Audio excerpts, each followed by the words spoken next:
Bom dia a todos os professores e professoras da nossa EBD. Mais uma vez estamos aqui gravando essa aula que vai servir, de subsídio para você, para sua aula, que vai servir de alguma base para que você possa, direcionado por Deus, pelo Espírito Santo, esse material vai servir para te dar um pouco mais de conteúdo. Queridos, eu preciso fazer você compreender, eu preciso trazer à sua consciência da nossa responsabilidade como professores desta escola bíblica dominical da nossa igreja. Nós estamos vivendo um tempo muito difícil, muito difícil. A Bíblia vai dizer que o meu povo erra por falta do conhecimento, e essa palavra de Deus, lá, não sei se é Amós que fala sobre isso, eu não tenho decorado, tá bom, a passagem, mas fala exatamente sobre isso. O fato é que essa passagem, ela é valiosíssima para os dias atuais. Aqueles que não tiverem o conhecimento das Escrituras no seu interior, aqueles que não tiverem consciência do que está acontecendo, do valor das Escrituras e de tudo aquilo que o Senhor deixou para a sua igreja, irmãos, eu não vejo como vencer o que está por vir aí à frente. Eu tenho recebido muito material, tá bom? Dentro do meu celular. Eu vou enviar alguns materiais, eu vou enviar no grupo de vocês, para que vocês possam ter uma noção do que está acontecendo aí fora. Mas eu não vou encher, tá bom, a caixa do zap de vocês com isso, não. Eu vou mandar algumas coisas importantes só para a gente poder ter uma noção do que está acontecendo e da nossa responsabilidade ímpar de levar o conhecimento das Escrituras ao nosso povo aqui da nossa igreja. Irmãos, nós estamos vivendo um momento muito difícil de verdade e precisamos fazer com que os nossos alunos tenham o crescimento, possam crescer o mínimo possível para suportar o que virá, tá bom?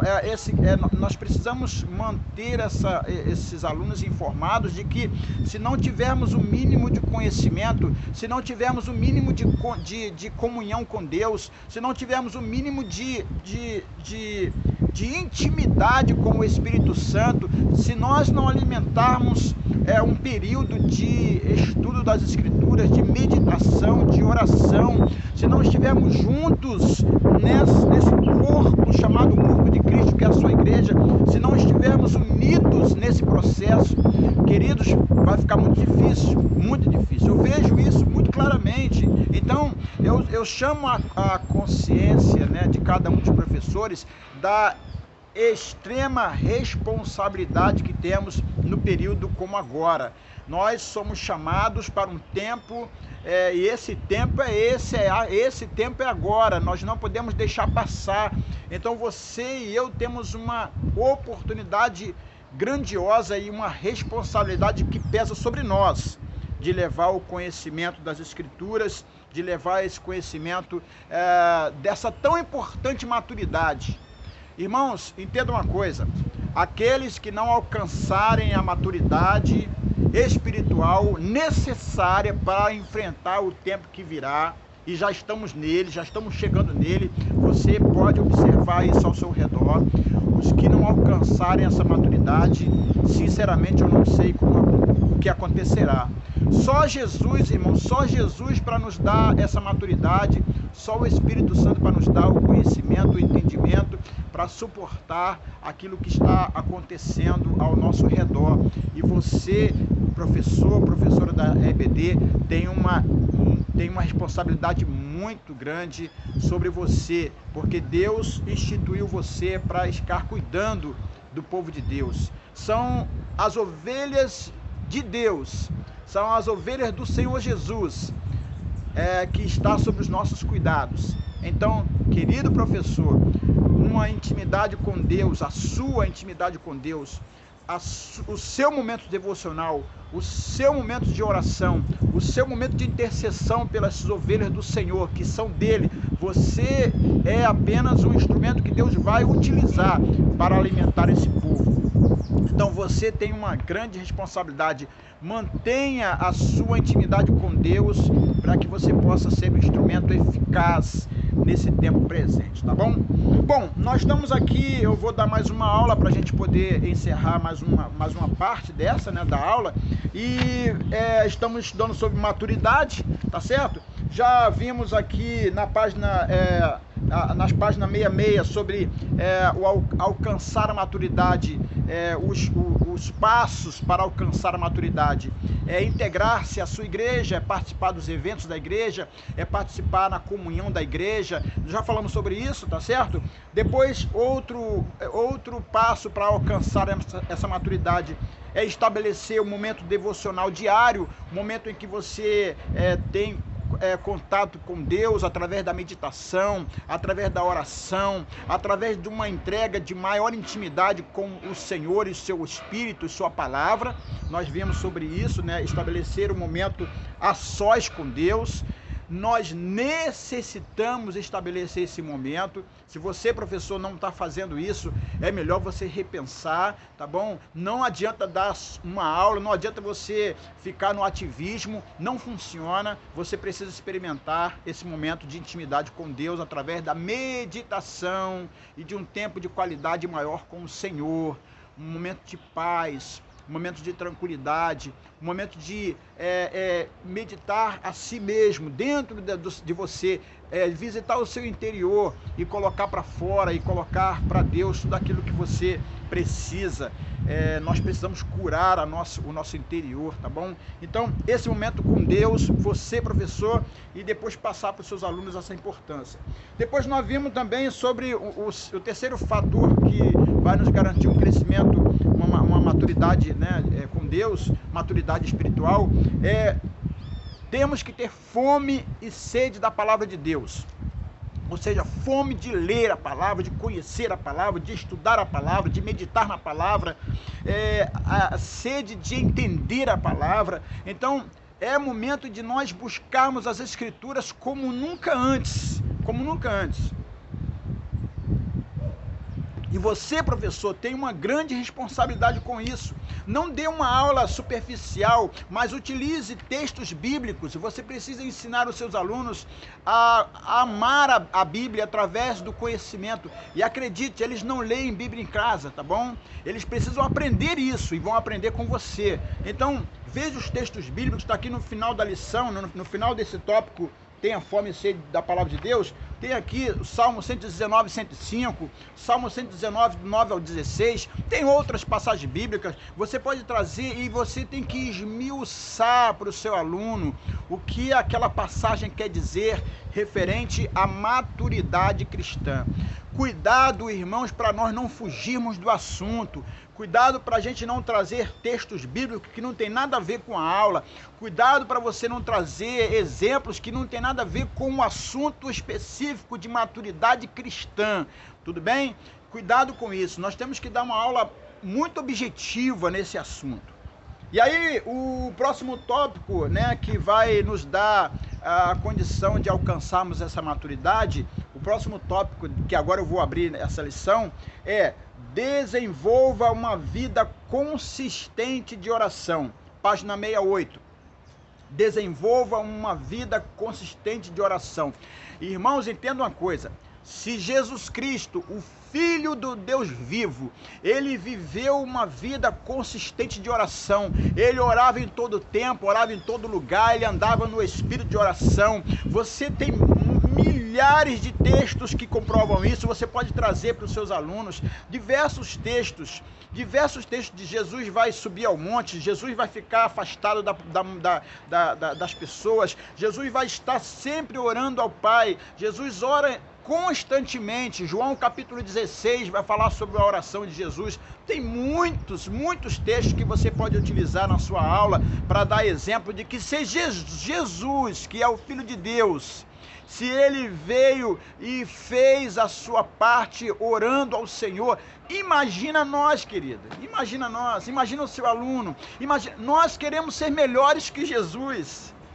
A nossa oração fraca, a nossa oração vazia, a nossa oração, irmãos, orar ao Senhor é o momento de intimidade com Deus. Eu vejo tantas pessoas orando e despejando lixo emocional na oração. Eu vejo tantas pessoas falando coisas que não tem nada a ver, porque não tem qualidade de oração, não tem intimidade de oração, não tem prática de oração, não tem uma oração completamente desprovida da razão, desprovida das coisas de Deus. Eu vejo muitas orações que, identificadas, elas, pela oração, você percebe que a pessoa não tem profundidade em uma vida de oração, porque isso nasce da intimidade com Deus, da intimidade com o Espírito do Senhor, nasce do conhecimento da palavra, nasce da experiência com Deus. Então a oração é muito mais profunda do que nós imaginamos, tá bom? Então diz aqui o textozinho da revista, que você pode ler com os seus alunos: outro elemento vital para a vida abundante e a maturidade cristã é a oração. E por meio dela, que mantemos nossa comunhão com Deus. Então, irmãos, momentos de oração é indispensável para quem deseja crescer espiritualmente. Não tem como não fazer isso. Então, esse momento de oração é importantíssimo. Aqui, ó, se desejar, retorne e estude novamente a lição 1 dessa revista. Que a lição 1 vai falar sobre oração, né? Talvez os alunos novos aí, que não tenham revista, precisariam comprar a revista, mas a lição 1 fala sobre oração. Irmãos, quantas pessoas desvalorizam esse momento? E quando oram de uma forma rápida, oram sem profundidade, oram por orar, oram até mesmo copiando outras pessoas. Irmãos, oração é uma íntima conversa com o Senhor. É momento de entrega, é momento de estar no interior com Deus. E a oração, ela tem que ser entendida por nós mesmos. O que nós falamos, o que nós estamos pedindo, se está em concordância com as Escrituras, o que nós estamos orando, o que o nosso coração está sentindo no momento da oração. Sabe, tem pessoas que estão orando, mas na verdade estão despejando problemas emocionais de cunho completamente físicos, da carne. Estão despejando ódio, despejando ira, despejando uma porção de coisas, quando na verdade, meu irmão, entenda uma coisa, ensina aos seus alunos isso. Deus já conhece o teu interior. A Bíblia diz que ainda que a palavra nem chegou na sua boca, Deus já a conhece. Deus conhece a intenção do coração. Então não adianta a gente fazer a oração tentando ensinar para Deus o que Deus já sabe. Tem tanta gente tentando ensinar a Deus nas orações. Tem tanta gente orando, tentando fazer com que Deus aprenda alguma coisa. É muito estranho isso, porque significa que nós não temos uma vida saudável de oração. E eu quero que você, professor, professora, você precisa ser instrumento usado por Deus para ensinar o seu aluno a orar. A orar. Tem muita gente que não quer orar porque, na verdade, não tem nenhuma intimidade de oração. E aí fica até com vergonha porque, na verdade, na cabeça dela, ela está orando para que as pessoas possam ver se ela está orando bem ou orando mal. Porque, na verdade, elas não têm intimidade com a oração. Elas não têm intimidade com Deus. É uma oração completamente exterior. Precisamos ensinar aos nossos alunos o que é orar. E aí você, professor, precisa trabalhar essa questão na forma prática, né? Você precisa explicar aos seus alunos e deixar eles falarem, deixar eles perguntarem. Você precisa abrir debate sobre oração. Você precisa abrir debate sobre a falta da oração, o que isso implica. Você precisa ter uma aula dinâmica de um debate sobre essas coisas, porque o povo de Deus, na sua grande maioria, está muito aquém no sentido da oração, da boa oração, tá bom? Então, oração é um momento chave para nós entendermos e nós alcançarmos esse crescimento espiritual, porque a oração envolve conhecimento das Escrituras, envolve conhecimento do que Deus quer, a vontade de Deus, envolve intimidade com o Espírito Santo, envolve renúncia do nosso próprio eu, porque eu não estou orando aqui despejando as minhas mazelas, não. Eu preciso orar para que Deus cure as minhas mazelas. Eu não adianta eu orar e despejando a mazela, as minhas mazelas interiores para Deus. Deus já conhece. O que Deus quer é que nós nos curemos. E através disso vem a renúncia, vem a humildade, vem nós entendermos quem somos. Todo esse processo. E você, professor, precisa conduzir os seus alunos a esse processo, tá bom? Você também fazendo a mesma coisa e dedicar a eles, ok? E um outro tópico que nós podemos caminhar, né, e vamos fechar aqui, é conheça e permaneça no centro da vontade de Deus.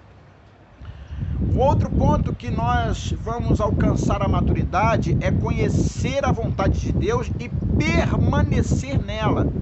Tem muita gente querendo alcançar a maturidade espiritual, mas primeiro não conhece a Deus. Conhece de ouvir falar, conhece de teoria, mas não conhece na experiência, porque, irmão, dizer que conhecer a Deus, a Bíblia quando fala assim, ó, conhecer e prossigamos em conhecer ao Senhor, não é um conhecimento teórico, não é um conhecimento que você ouviu falar, não é um conhecimento que o pastor pregou, não. O conhecimento que a Bíblia quer de cada um de nós, nesse conhecimento de Deus, é um conhecimento empírico, um conhecimento que vem do nosso interior, um conhecimento que vem da nossa experiência de vida com Deus. Isso requer renúncia, isso requer obediência, isso requer um estado de prostração à vontade de Deus e não à nossa vontade. Significa que nós não estamos aqui com vaidade, soberbas, arrogância, não. Significa que nós temos que, inclusive, ter uma intimidade com Deus tão grande que, entendendo que nós somos miseráveis pecadores, carentes da graça de Deus, todos nós, não tem ninguém aqui melhor que o outro, pelo contrário. Irmão, se o Espírito de Deus tirar de nós, se o Espírito de Deus sair de nós, se Deus nos abandonar, nós seremos os piores, e bem piores do que os outros que nós julgamos, que nós condenamos. A nossa natureza é corrompida, e pela graça de Deus, Deus nos mantém no seu amor, nele nos movemos. O apóstolo Paulo pode dizer que nele nos movemos.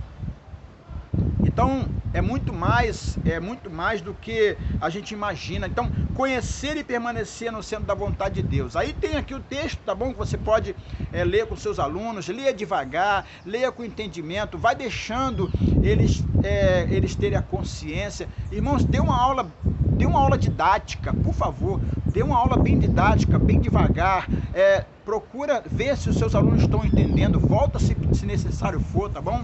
E ele vai dizer assim na revista: a oração do discípulo de Jesus deve ser: seja feita a tua vontade, assim na terra como no céu. Está lá em Mateus 6,10. Você pode ler esse texto, Mateus 6,10, e começar a trabalhar sobre isso, sobre a oração, né? Sobre Jesus dizer que seja feita a vontade do Pai, não a nossa vontade. O que significa isso? O que significa todo esse processo? O próprio Jesus passou por isso. Quando Jesus, lá no jardim do Getsêmani, ele não queria ser crucificado, porque ele receberia toda a ira de Deus sobre os pecados da humanidade. Os nossos pecados estavam sobre ele. Jesus sabia do peso de tudo isso, e Jesus vai dizer: Pai, se possível for, passa de mim esse cálice, eu não quero esse cálice. Jesus vai falar isso por 3 vezes, e ele vai ouvir que Deus não vai dar outra saída para ele, e ele vai dizer assim: Pai, seja feita a tua vontade, seja feita a tua vontade. Então, conhecer e permanecer no centro da vontade de Deus. Explique aos seus alunos, irmãos, que Jesus naquele momento não era Deus. Jesus era um ser humano como qualquer um de nós, sujeitos às mesmas vaidades, às mesmas paixões. Quando Jesus foi tentado lá no deserto pelo diabo, irmão, daquela tentação não foi uma mentira, não, foi verdade. Jesus, ele estava sendo tentado na área física, na psicológica, espiritual, em todo sentido. E Jesus vai dizer assim: não, está escrito, a vontade do meu Pai é essa, a vontade do meu Pai é essa. Ele vai permanecendo na vontade de Deus, não porque ele era Deus, irmãos, porque ele era homem. E é por isso que o sacrifício de Jesus foi aceito, porque ele, como homem, ele resistiu e venceu todas as etapas, e pôde então cumprir para nós aquilo que a lei exigia. Nós não cumprimos, mas ele cumpriu, e por causa dele agora nós temos a condição de fazer o mesmo, porque ele nos deu a vitória, o Espírito de Deus está em nós. Então nós precisamos agora, obedientemente, assim como ele fez, também entregar a nossa vida ao Senhor e desejar que a vontade dele seja feita, não a nossa vontade. Você precisa explicar para os seus alunos, para eles desmistificarem essas coisas. Eles acham que Jesus venceu porque era Deus. Não! Jesus venceu porque era homem, era Cordeiro de Deus que morreu na cruz, e porque ele venceu na cruz como homem, então ele alcançou o direito de ser o leão da tribo de Judá. Nós vimos isso em Apocalipse, tá bom? Nós vemos isso em Apocalipse. Então temos que ver esse processo e ensinar aos nossos alunos esse processo. Vamos lá. Deus tem um plano e um propósito para cada uma das áreas da vida do discípulo. Deus tem um plano e um propósito para cada uma das áreas da vida do discípulo. Irmão, nós como discípulos de Cristo temos um propósito de Deus para a nossa vida. E Ele vai seguir esse propósito. Nós precisamos viver uma vida de propósitos. E o propósito é a vontade de Deus. Nenhum de nós foi criado sem propósito. A Bíblia vai dizer que quer comais, quer bebais, quer façais qualquer outra coisa, faça tudo para a glória dEle. O propósito é glorificar ao Senhor. O propósito é obedecer ao Senhor, porque nesse propósito nós temos vitória. Nesse propósito nós podemos andar em confiança, porque todas as coisas cooperam para o bem daqueles que amam a Deus e que são chamados não segundo o propósito dos homens, chamados não segundo o nosso próprio propósito, mas chamados segundo o propósito que é dele. O propósito é dele. Você precisa levar os seus alunos a compreender essas coisas. Não é a minha vontade, não é a sua vontade, não é a vontade dos seus alunos. Nós vivemos no reino de Deus para que Deus faça o seu propósito. O rei é ele. Nós recebemos o reino de Deus e vivemos no reino de Deus. O reino de Deus, irmão, não é quando a gente morrer, não. Quem pensa nisso está pensando tudo errado. É chegado o reino de Deus. João Batista, quando vai olhar para Jesus, quando João Batista vai começar a falar sobre Jesus, ele diz assim: olha, arrependei-vos, porque é chegado o reino de Deus. E Jesus vem estabelecer o reino de Deus e já está estabelecido. Nós vivemos no reino de Deus. Não é quando a gente chegar, quando a gente morrer lá no futuro, não. O reino de Deus agora está estabelecido agora. Então nós precisamos viver esse reino e permitir que Deus reine, ou seja, é a vontade dele, é a vontade do rei. E quando nós fazemos a vontade do rei, porque estamos debaixo do reino de Deus, então não reina mais a minha vontade. Eu não sou rei, eu sou servo, eu sou súdito. E aí quem reina é o Senhor. E assim a gente vai caminhando e a gente vai vencendo as etapas, vencendo o nosso próprio eu, vencendo as nossas próprias mazelas, vencendo o nosso próprio egoísmo, a nossa própria vaidade, os nossos próprios pecados. Irmãos, entenda isso.